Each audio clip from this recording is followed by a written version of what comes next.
us begin with a prayer from the Skanda Purana. Skanda Purana is one of the 18 major Puranas. This is on page 114 of this book, The Universal Prayers. The first one on that page, 114. Om Ekah Karta Tvami Sarvasya Shambho Nanarupo Ekarupaswarupaha Yadvat Pratyasvarka Ekopyaneka Tasman Nanyam Dvam Vinesham Prapadye Om Shanti Shanti Shanti. O Lord Shambho, you are the bestower of well-being. You are the sole creator of all.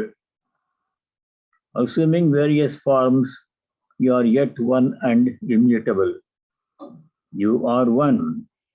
You appear as many, just as the sun is reflected in various waters. Therefore, to you, the great Lord, do I turn for refuge and to no one else. Please bestow your grace upon us all. Om peace. May there be peace and joy in our hearts. May there be peace and harmony amongst all beings. And may there be peace everywhere in nature.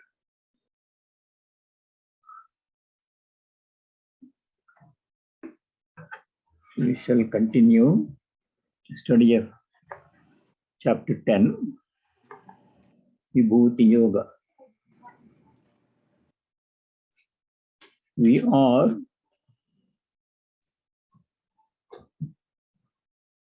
towards the end of that section in chapter 10, where Bhagavan Sri Krishna describes his glories, how he is present in everything and visible in something in which his power can be seen more clearly. It is like sunlight which falls on all objects. In some objects, the sunlight is reflected to a large extent, so it appears very bright. In some other objects, much of the light is not reflected, it appears dull. In the sunlight outside, if you keep a piece of mirror, the mirror reflects almost everything, all the light that falls upon it, and it looks like another small sun, so bright. So in the same way, God's power is present in all. The Lord is present in all and everyone and everything, without distinction. There is nothing, no one or nothing in which he is not present. Yet, in some things, in some people, some objects, his presence is more clearly visible. That helps us to see his presence in all. So in this chapter 10, from verse number 20 to 39, 20 verses. In those 20 verses, Bhagavan is describing his glories, how we can see him in many things, in everything. So in that section we are studying now. Today we shall do verse number 31 onwards. Verse number 31. Pavana Pavatam Ramashyastrabhratamaham Jashanam Makarastasmi Srotasamasmi Jannavi. Pavatam Pavanaha Asmi. Pavana means wind. Pavanam means something that is pure, sacred. Pavana means wind. Pavatam Pavanaha Asmi. Pavatam means those things which purify other things. For example, water purifies everything. So when we do puja, we sip water uttering the name of God. Om Vishnu, like this. That purifies the body and the mind. Water is a purifier. Fire is a purifier. But fire cannot be used to purify people. It will be difficult, in danger. So wind is a purifier. Among all the purifiers, wind is one of them. There we can see his presence. Pavana Pavatamasmi Ramaha Shastrabhratam Aham. I am Rama. Among all the people who wield various weapons, among all the Kshatriyas, they all have to have weapons, Kshatriyas. Krishna had his Sudarshana Chakra. And Arjuna used to have his Gandiva bow. Bhima used to have his Gada, his mace. He could beat everything. Rama used to have his bow and arrow. The speciality of Rama's bow was whenever he released an arrow towards any object, it would infallibly go and strike the object. No arrow would go waste. 100% accuracy. Rama's bow was infallible. So among all the people who wear various weapons, I am Rama who keeps this bow in his hand. Ramashtrabratamaham. Similarly, Arjuna also. Arjuna was the greatest archer. Among all archers of all time, Arjuna was the greatest. Now in Olympics, they have the archery also. So Indian people are doing well in archery because we come from the lineage of Arjuna and Rama, our ancestors. Jashanam Makaraschasmi. Among all the animals that live in water, I am. Makara means it is translated as shark. Now there used to be a movie called Shark, two series. People were afraid to watch that one. It's actually a mechanical device, but made to look like a real shark. A very frightening aquatic animal. Yashanam Makarastasmi Srotasamasmi Jannavi. Srotasa means among the rivers that flow. Srotasam Sravantinam. Among the rivers that flow, I am Jannavi. Jannavi is Ganga, another name for Ganga. Why Ganga came to be known as Jannavi? There is a story behind it in one of the Puranas. There was a rishi, his name was Jannu, and he used to sit down by the side of Ganga and perform his austerities. For doing Sandhya, he used to keep a vessel, pot, like a glass, and a spoon. So the idea is to take water from the glass and give arghya to Surya and other deities, all the deities. So he was doing that one. Once what happened, the river swept away his Sandhya pot. We call it Kosha Koshi in Bengal, a small horizontal fish-like thing. But in other parts of India, it's like a glass, usually made of silver or copper for puja. So Ganga river swept away his utensils, which he was using for his austerities. He became very angry. The rishis sometimes they are short-tempered. They become easily angry for small things. So he became so angry that he took the whole Ganga and put it in his mouth. He would observe all the water of the river. The water was not flowing further. So all the gods and Bhagirath, the king Bhagirath, everybody went and prayed to him. Oh Lord, if you don't release the Ganga, there will be no water for other beings. Please release it. So he released it from his ear. This is the Puranic story. So from that time onwards, Ganga used to be called as Jannavi, Jannu. From the name Jannu Rishi became Jannavi.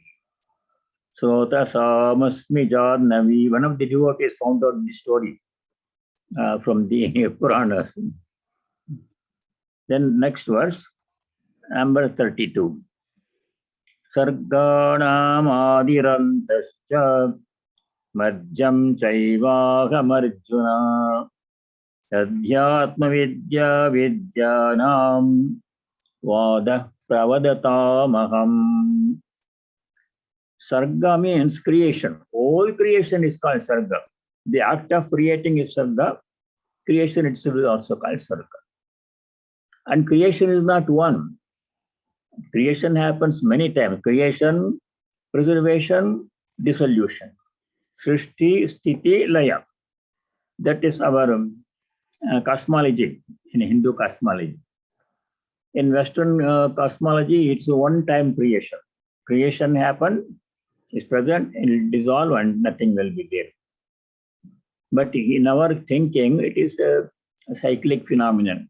In many creations, Sarganam, plural, among all the creations, Aham, I am, Adihi, Antascha, Madhyamcha. He is Adi means he is the beginning of all creation. Everything creation, all creation comes from him. He is the source. And he is the end, Anta. Everything goes back and merges into him, to the Lord. And Madhyam is in between creation and dissolution. He maintains the whole universe. By his power, everything happens. Without his power, nothing will happen in creation. It will come to a standstill. It's his power that makes the sun shine. It is God's power that makes the moon convert the bright sunlight into soothing moonlight. It's God's power that makes the plants, animals, and people grow and live.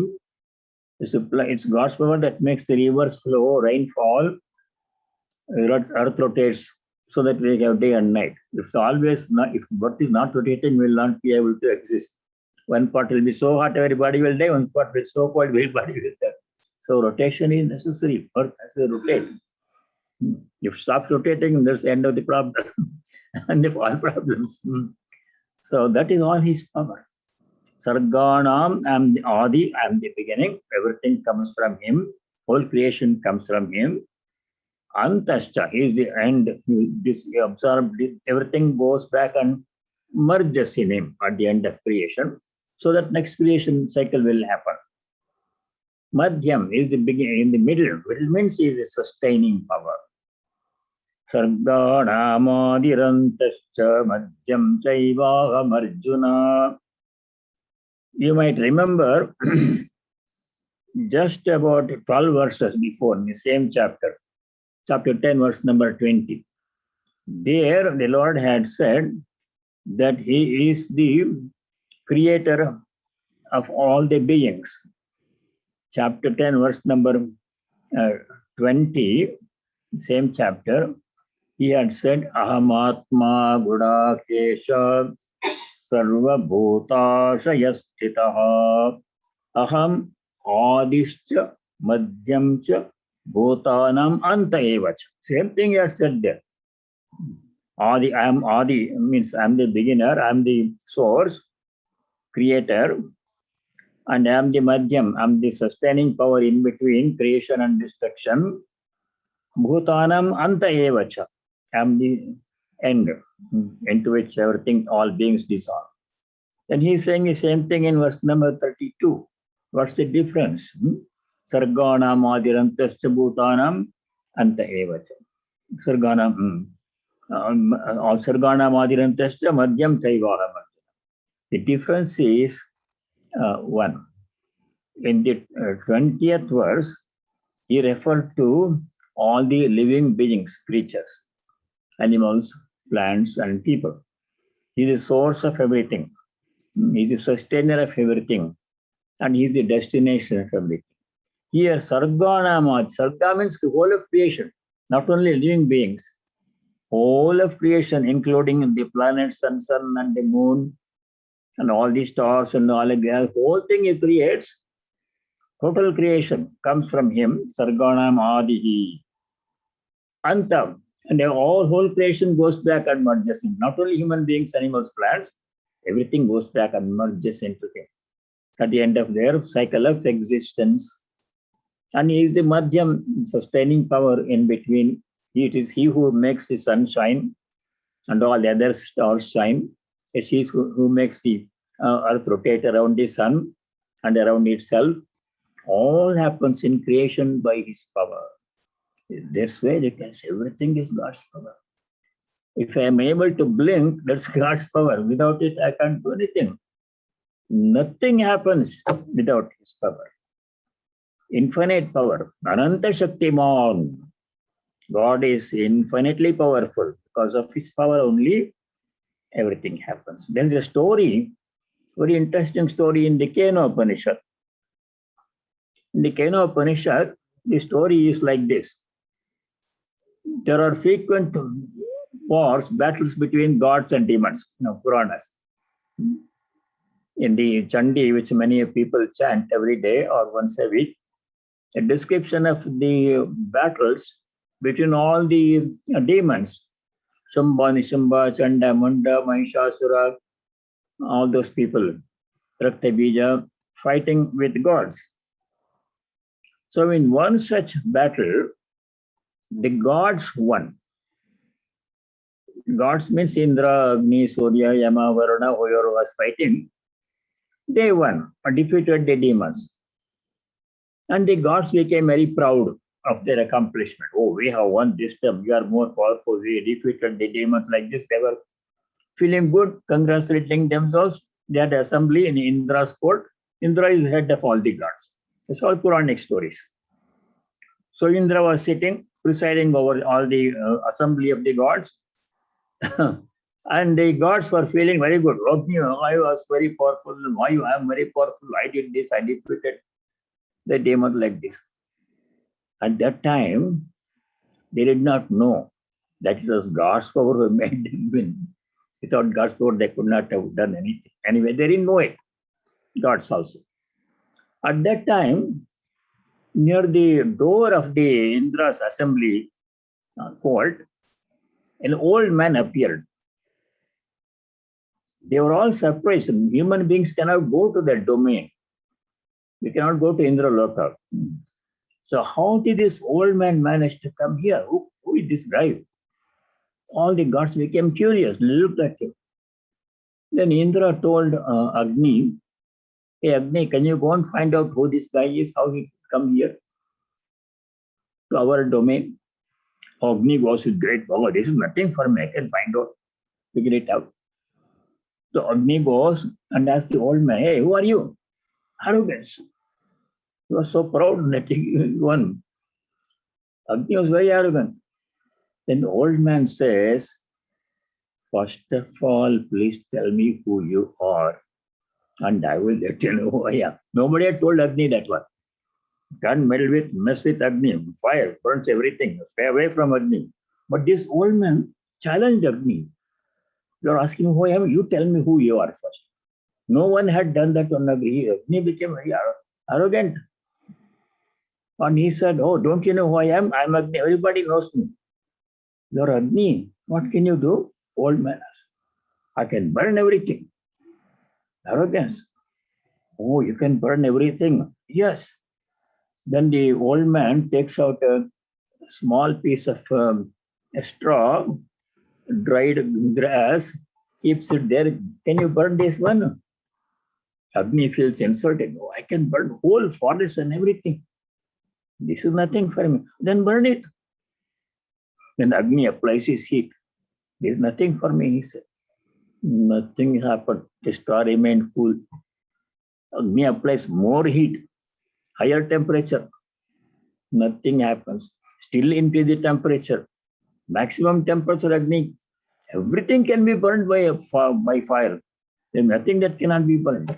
But this piece of straw that the old man kept in front of Agni, nothing happened. Agni was crestfallen, defeated, I could not burn this little thing. So he crestfallen, he goes back and occupies his seat like this, defeated, insulted. Then Indra called Vayu, the power of wind. Power of wind is so powerful. When wind blows, hurricane, whole towns will be reduced to rubble. Trees and buildings and everything will fall. Wind is so powerful. 150, 200 miles per hour speed, it will come huge, like a Sudarshan Chakra in the sky. 100 miles diameter. Nothing can stand. Wind is so powerful. So wind goes. Hey, this Agni does not know. I can figure out who this old man is. Varuna became very arrogant. He goes and same thing happens. Hey, who are you? The old man says, same thing. First of all, you tell me who you are. I will let you know who I am. Varuna feels insulted. Don't you know who I am? I'm power of wind. What can you do? I can move everything and reduce everything to rubbles. Don't you know? I'm the god of wind. Is that so? Then please move this, that same piece of straw he keeps. Please move this from here to here. This is nothing for me. Varuna says. Then move it. So Varuna places wind pressure. It just stays there.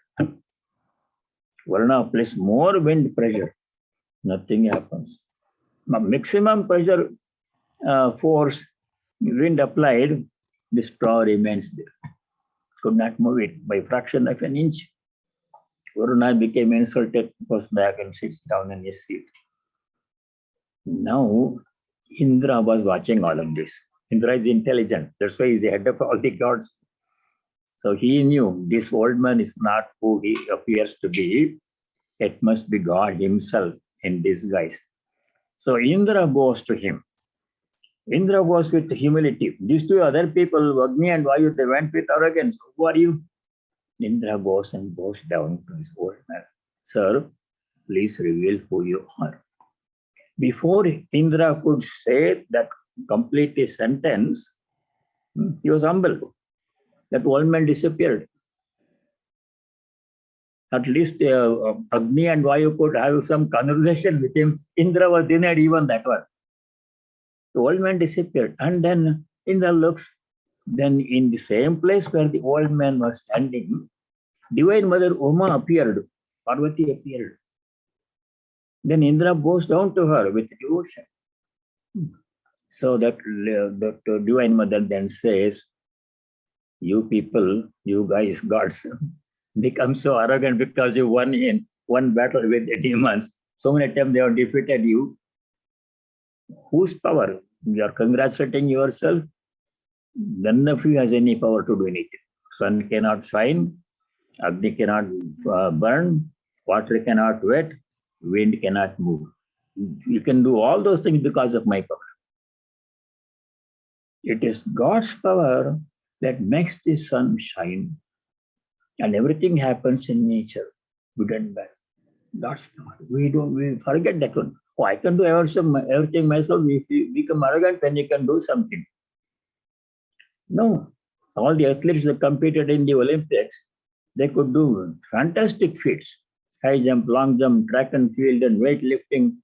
Women also equally powerful. But how could they do? God's power in them.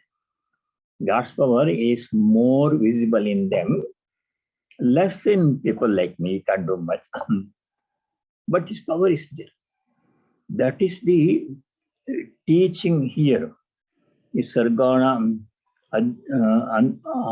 Adirantascha Madhyam Chaivaha Marjana. Madhyam means between creation and dissolution, everything happens. All the beings live and do their things, including all of nature, by the power of God. We should never forget that. We should say in Indian languages, Bhagavan ki kripa se sab kuch hota hai. Not my power, it's His power. We should acknowledge His power. So that is the teaching here. Ahamadischa madhyam cha bhutanam anta evacha. 20th verse in same chapter, 32nd verse. A whole creation, not only beings, but whole creation. Sarga means whole creation. Sargana, of all creations, plural. Creation is not a one-time phenomenon, repetitive.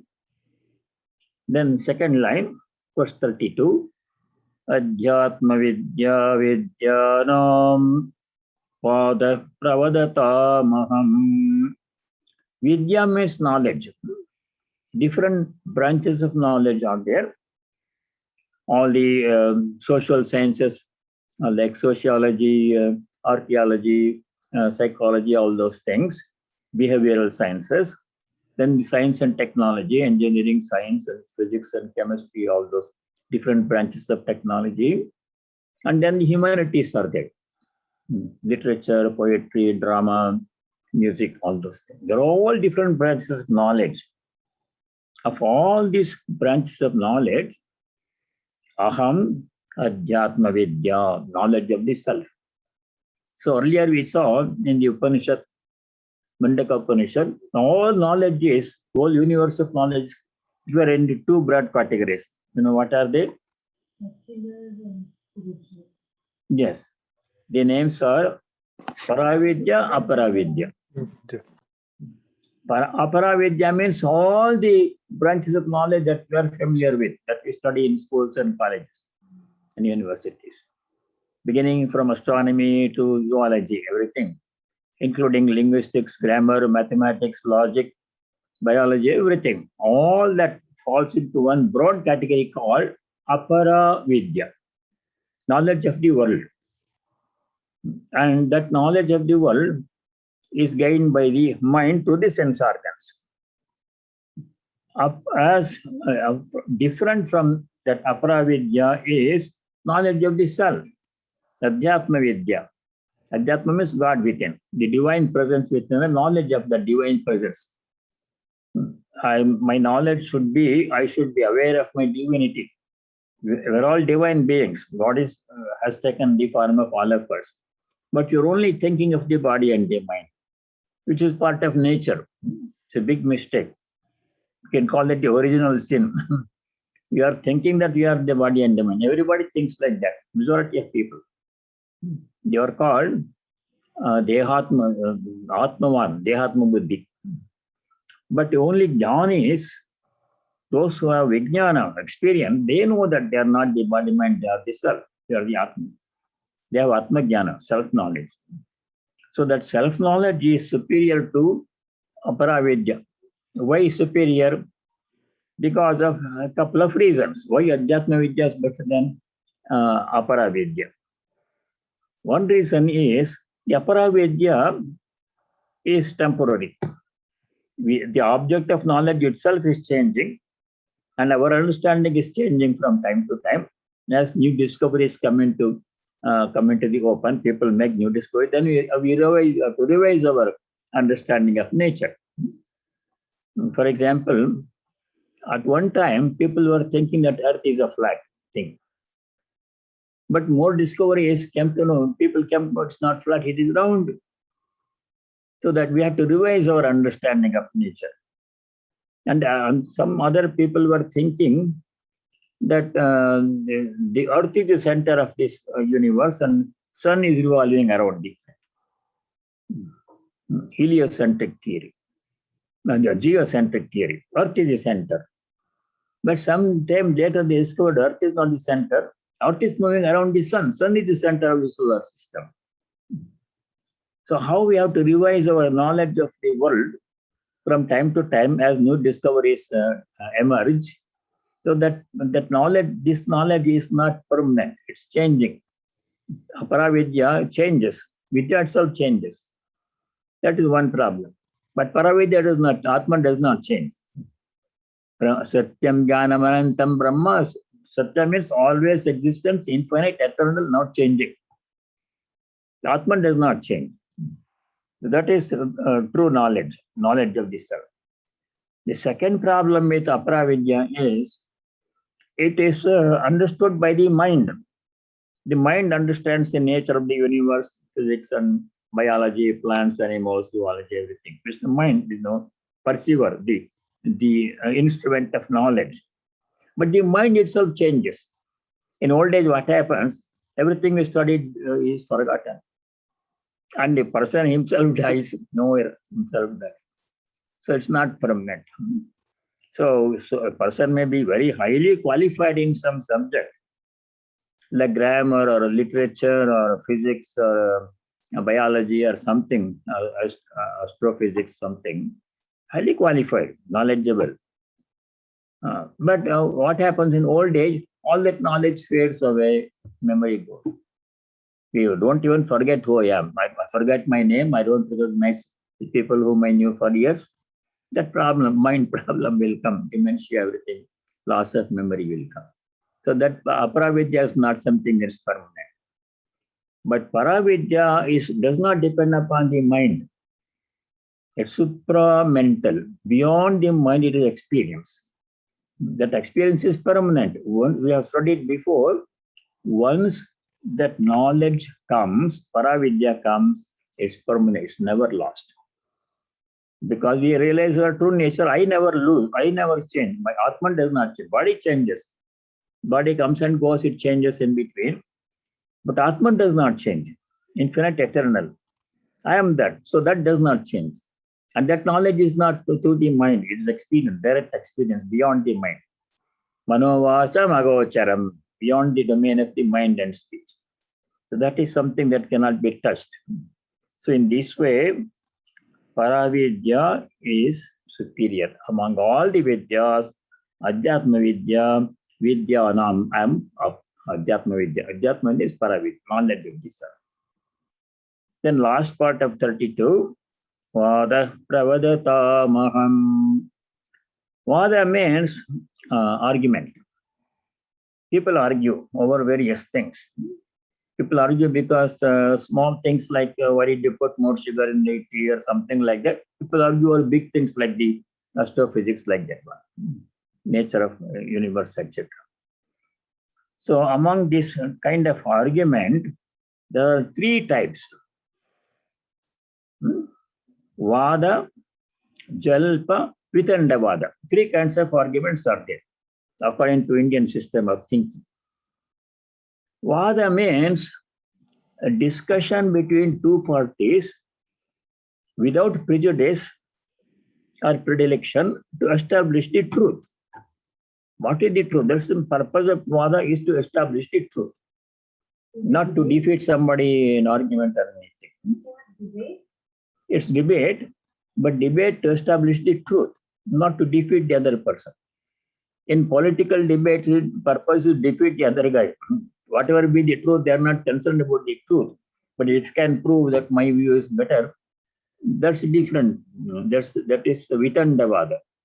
With Vitandavada, Vitanda, purpose is to defeat the other guy, to say opposite to what he says. If he says A, I say B.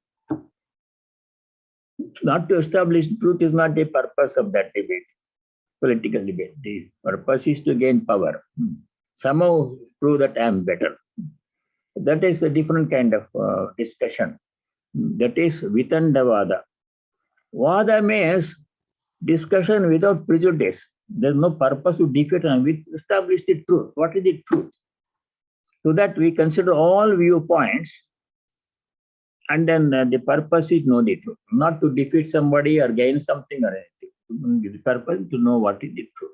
Different viewpoints are presented by different people, and each presents the advantages of his viewpoint, and then they decide which is the best. That is Vada. Vada Pravadata. Then there is some third one kind of called Jalpa. Jalpa means purposeless discussion. You're simply arguing about something, there is no reason, there is no rhyme, there is no purpose, just waste of time. You say something, I say something. You say something, I say something else. This is not useful. Waste of time and energy. More heat, no light generated by that Jalpa. Vada, Jalpa, Vitanda. Among all these different kinds of discussions, I am Vada. Vada means discussion to establish the truth, without prejudice to any view, particular view. Truth is the object. Vada pravadata maham. By knowing it, no. That's about the Paravidya.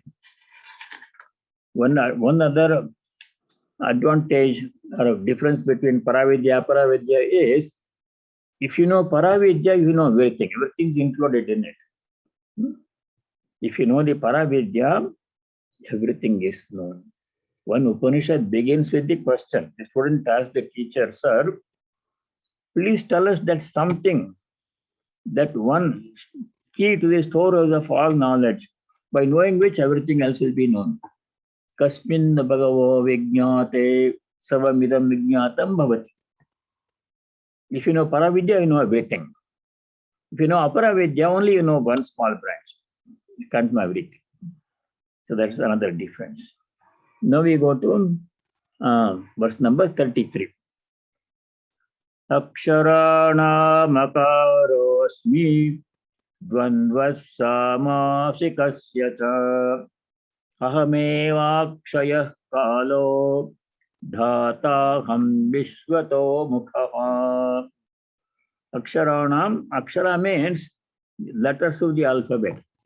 A, E, I, O in Sanskrit, Hindi, A, B, C, D in English, like that. Alpha, beta, gamma, etc. in Greek letters we use in science. Aksharanam akasmi. Among all the letters, I am A. The beginning, A begins at the root of the vocal system. A means it begins here. Yam begins at the toward the lips. Sa toward the dental, like that. Means you have to close the mouth and push the air to the nose. That is nasal sound. That happens here. But A begins here, right? And the source of all sound is A. Aksharanamakarosmi dvandvasamasika cha. Samasa means combining two or more words in order to get a new meaning. For example, we come across the word Dasharathi. Dasharathi is the name of Rama. Why Rama is called Dasharathi? Because Dasharatha's son. Dasharathasya apatyam puman Dasharathi. So word change. That is samasa, one kind of samasa. For example, another kind of samasa is Dvandva samasa, which is discussed here, mentioned here. Dvandva means two or more objects are combined together. Two or more nouns are combined together. Ramaha, Krishnascha. Rama and Krishna. They can combine and make into one Rama Krishna Vivachana. That kind of combining two or more words is called Dvandva samasa. There are so many samasas.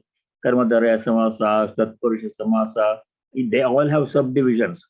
Different kinds of Karmadharya, Visheshana Purvapada Karmadharya, Visheshana Uttarapada Karmadharya, Tatpurusha. So all the 57 Shashti Tatpurusha is most common.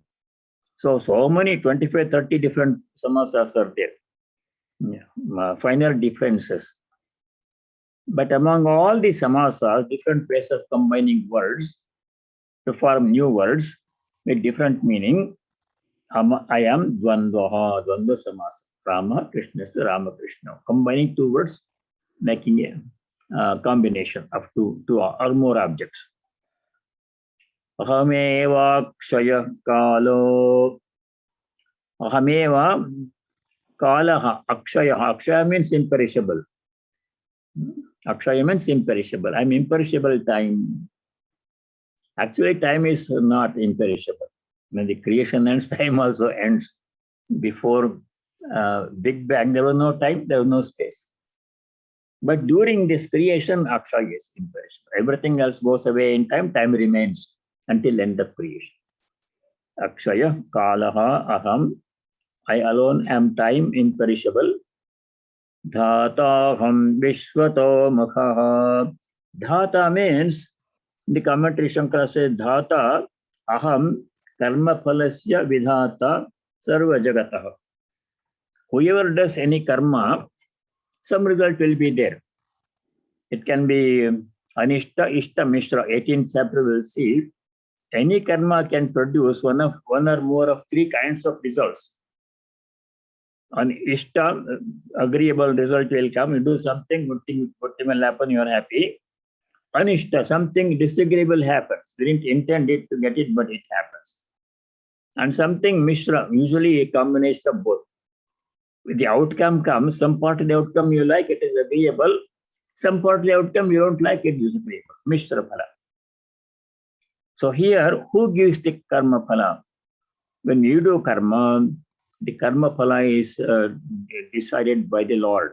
He has made a law. Not in every case will decide individually. He has made the law of karma. Do this action, result will come. So it's dhata. Dhata ham vishwato mukhaham. Mukha means face.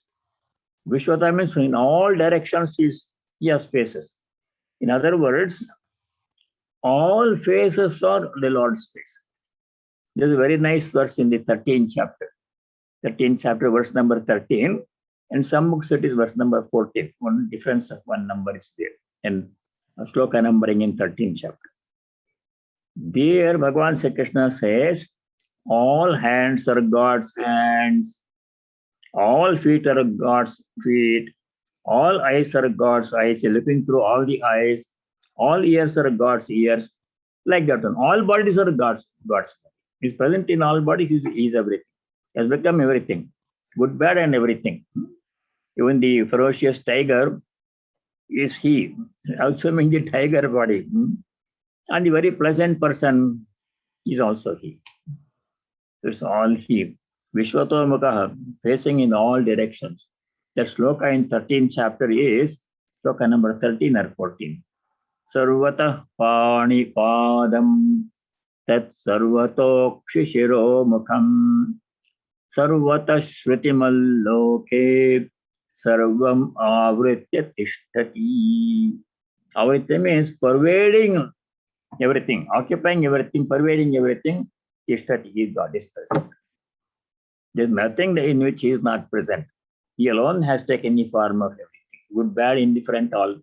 Everything in nature is there. It's all he. All Sarvata Pani. All hands are God's hands. If you shake somebody's hands, which you are not doing these days because of COVID, you are shaking God's hands. Padam. All feet are God's feet. Sarvata Akshi. All eyes are God's eyes.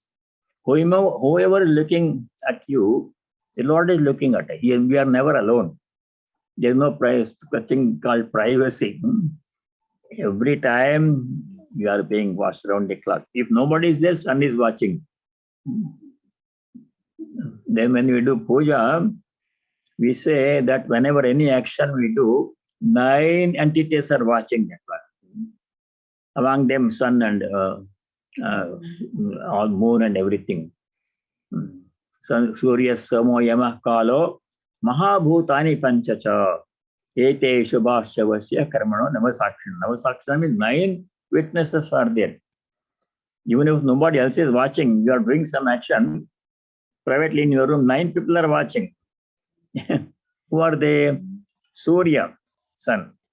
If he is not there, moon is watching. Surya Sama Yama is watching. Every moment, Yama is watching. When the time comes, he'll pull you with his pasha. Yama Kala, time is watching. Yama Kala. And then the Pancha Mahabhutas. Space, air, fire, water, earth, everything. They're all watching. Every time, moment you are being watched. No privacy. That's why Indian people don't pay attention to privacy. In one room, 4 people will sleep. Where is privacy? There's no privacy. His Lord is watching all the time. Dhata Mishwato Mukha. All faces are his faces. So whenever you see somebody, even if you see an animal like a dog or a cat or an elephant, it's God's face. It should go down. That's why in India we say, somebody we say, greet, namaskar, namaste. In North India they say, Jai Ram Jai Ki, Ram Ram. Like this, God's name is taken. In Gujarat they say, Jai Sri Krishna, like this one. In Tamil they say, Vanakkam, like this one. So we have to recognize God's presence in all and everything, including inanimate objects. Suppose you don't get the table, but treat it gently as if it is a living being. You remember the incident of the broom in Holy Mother's family?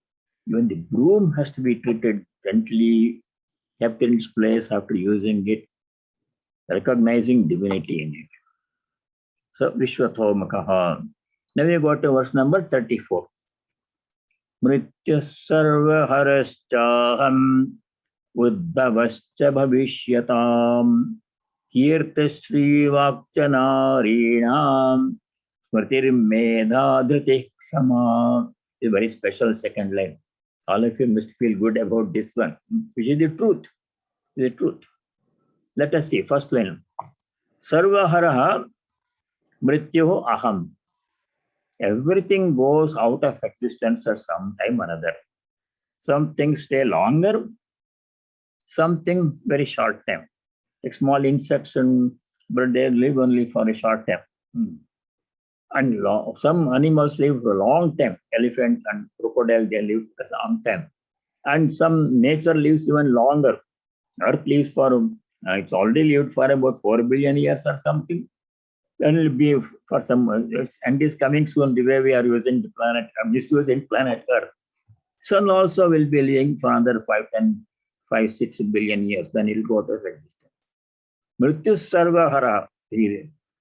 I am death who takes everything, withdraws everything, the end of everything. Mrityu sarvaharashchaham udbhavascha bhavishyatam.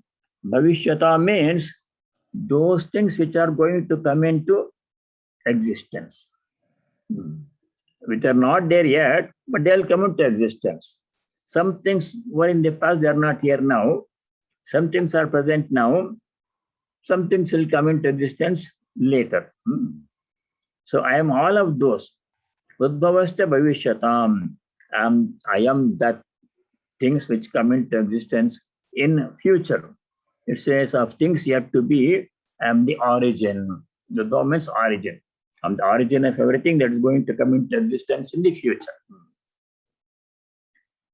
And then second line is very important. Kirtishrirvakcha narinam smritirim medha dhritih sama. Nari means women. Among women, there are certain good qualities, many good qualities, which may or may not be there in all the men to the same extent. It's there, but not maybe not to the same extent. He says, Narinam kirtihi. Kirti means fame. Fame comes. Sri. Sri means wealth. Wealth, not only money wealth. Wealth means all good qualities. In every way they are rich. Vak means ability to speak. They are very eloquent. They can speak very effectively, women. Srirvakcha narinam. Smriti means memory. Women have very good memory. Don't forget anything. Srirvakcha narinam. Medha. Medha means intelligence. Medha Shakti. Very intelligent. Women, don't discount them. They are very intelligent people. It may not always come to light because society doesn't treat them well. Just the unfortunate part from beginning, not only in this, not a new problem, it's been there for centuries. Women always not given the same place, respect that they deserve. Medha, they are intelligent people, known for their intelligence.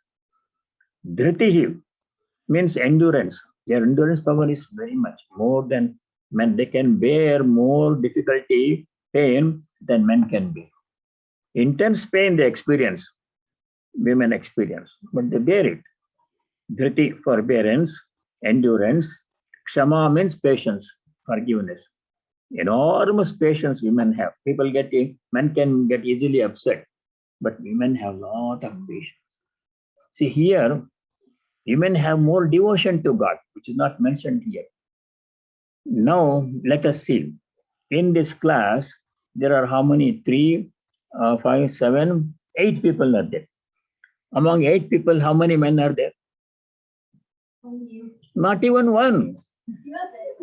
Everybody present in the class here are all women. They found the time and they have the interest to come and study Gita with me. Where is the man here? Busy. Somebody's playing cricket outside, somebody's doing something else. Saturday afternoon watching football. So women are very special. We have to respect women, which they richly deserve. This is not what I am saying or what here Gita We says. have about 4 to 6 men. Huh? We have 4 to 6 men, but they are in minority. Yes. See, in the scriptures, our scriptures, women are highly extolled as the embodiment of the Divine Mother. I give one example. Many of you are familiar with the Chandi, which is known as Durga Saptashati or Devi Mahatmyam. It's a part of the Markandeya Purana. There, the Divine Mother's glories are described in Chandi. There, it has 13 chapters. If you go to chapter 11 and verse number 6, there the Rishi says, all women are images of the Divine Mother.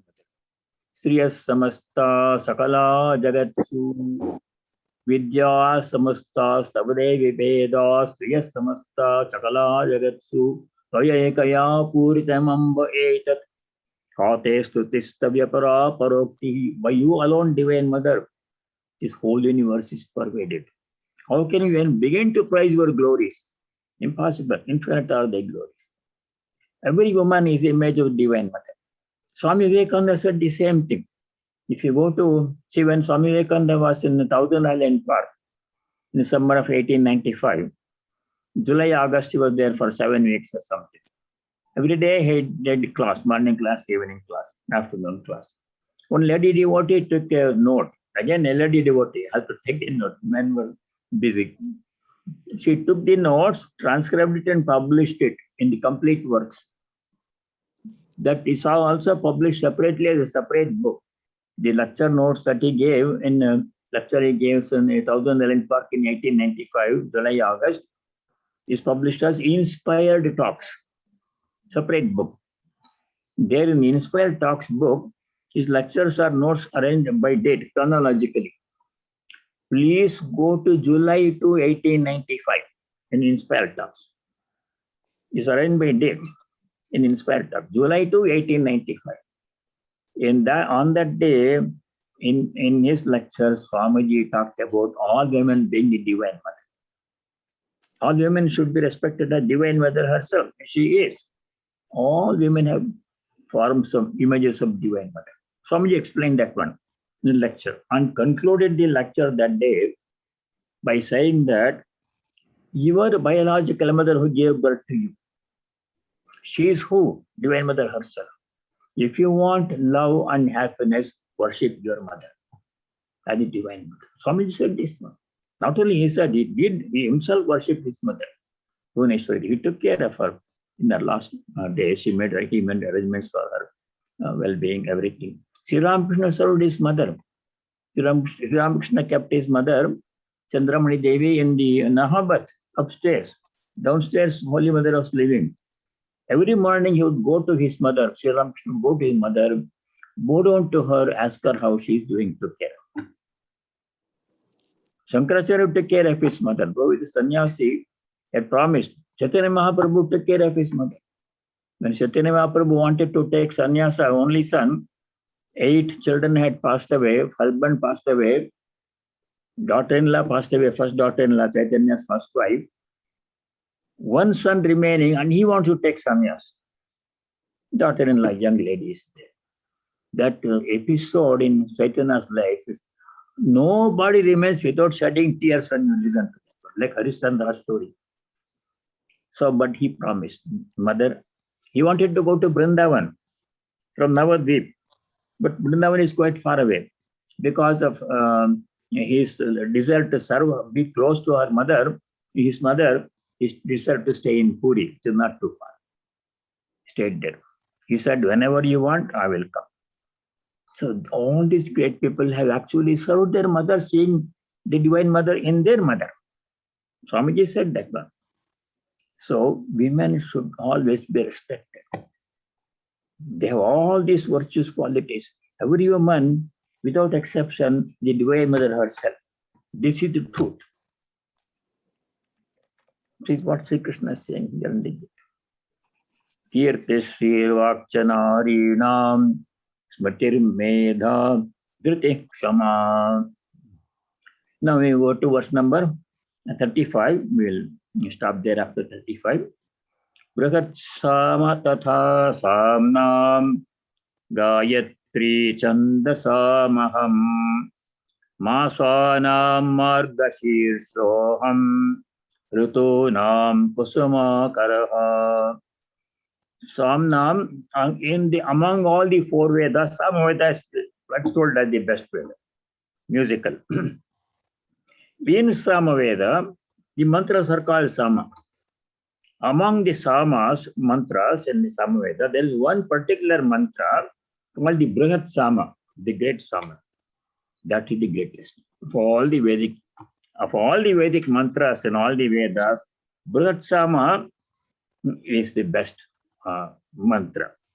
Brihat Sama Tatha Samnam Gayatri Chandasa Maham. Chandas means meter. The meter in which we are studying now, the slokas we are studying, they are the Anushtop meter. In Anushtop meter, there are 4 parts in it, 4 padas. Every pada has 8 syllables. And the first and third pada are similar in configuration. The second and fourth padas are similar in configuration. It is a simple Anushtop Chanda. Yeah, most of the major Puranas and all the Mahabharata, Ramayana, Gita, everything is generally in Anushtap. Every now and then you come across a different meter. As we come across in 11th chapter, different meters are there. Among all the Vedic meters, I am Gayatri. Gayatri, the most important meter. It has 3 parts in it. It's a very unique mantra with many chandas. That is there you can see divine glory. Masanam Margashirsoham. Among all the 12 months in the Indian calendar, Margashirsha Masa is the best because it happens to be the harvest season in some parts of the world. In some parts, there are 2 harvest seasons in a year, and one harvest season comes in the Margashirsha Masa.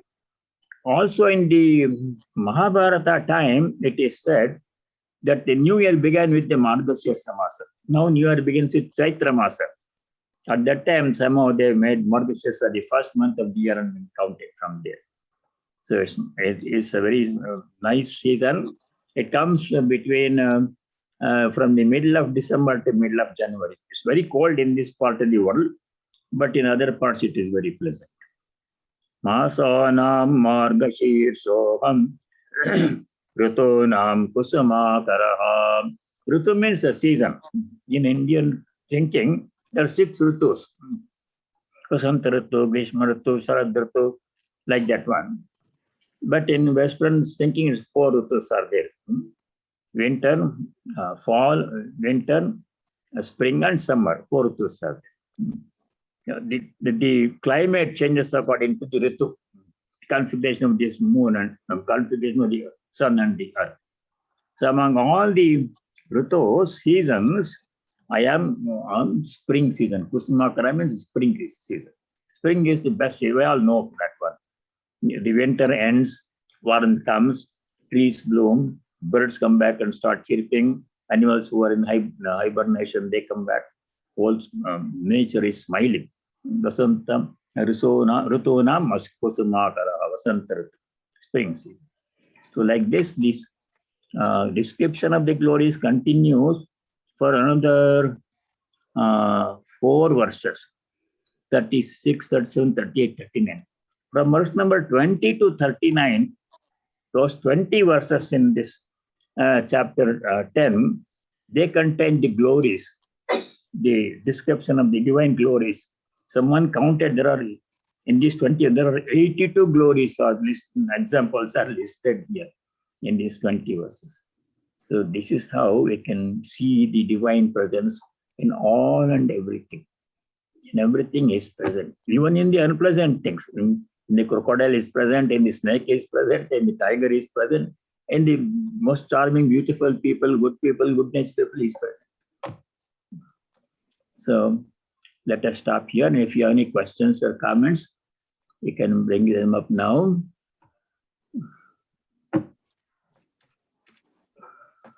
Next week, we shall try to complete this chapter and summarize and go to 11th chapter, Vishwarupa Darshana. Very interesting chapter.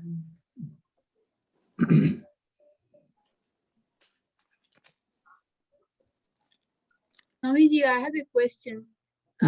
My name is Manjusri. Ah, I'm from Raleigh, North Carolina. So as Krishna is saying that in every glory I am present, we have to then what about the people, things which does not have any glory? Is he not present there? People, things which is not glorified. So God is present in everything, right? Glorified and not glorified. So it only describes that among these glories I'm present. So what about, the things which is which are unpleasant, unpleasant, dangerous, or stagnant, ugly. like in medical science, there are lots of deaths happening. So when, like when we take care of the patients, the people are dead, and we still take care of the, we have to take care of the people, those, even they Yes, died. definitely. Do have It's our duty. proper, yeah. So God is present everywhere, everything. So do we conclude that those things when we do, we are not doing God's work? Now, say the last part, I didn't hear. I just want to, this is very common, but I'm asking a very common, maybe not that intellectual question. My question is that this whole universe is covered, God is covering a whole thing. So Krishna is describing here only about his glories, where I am. Yes. But what about which is not glorified, which is So unglorious things. dead, In nature, there are many things which are far from being glorious. In them also, his power is present. He gives an example in the same, actually in the next verse, verse number 36, he says, Dyutam chalayatam asmi. Dyuta means the gambling game. Now, gambling is very bad. It's prohibited by law. Only in some places it is allowed. Like Atlantic City or Las Vegas, someplace gambling is allowed only in certain places. Gambling is bad. It was gambling that causes the whole Mahabharata war. It was Shakuni arranged this dice game between Pandavas, Kauravas, and then this whole story is there.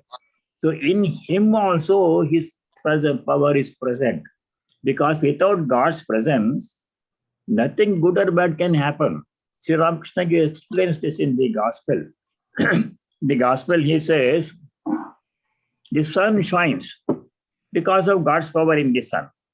Now, using sunlight, people can do good things or bad things. Some people do very good things in sunlight, using sunlight in daytime. Some people in the same, using same sunlight, daytime they do forgery and other bad things. It's all God's power. So good and bad is in the effect. The source, God's power is the same, it's neutral.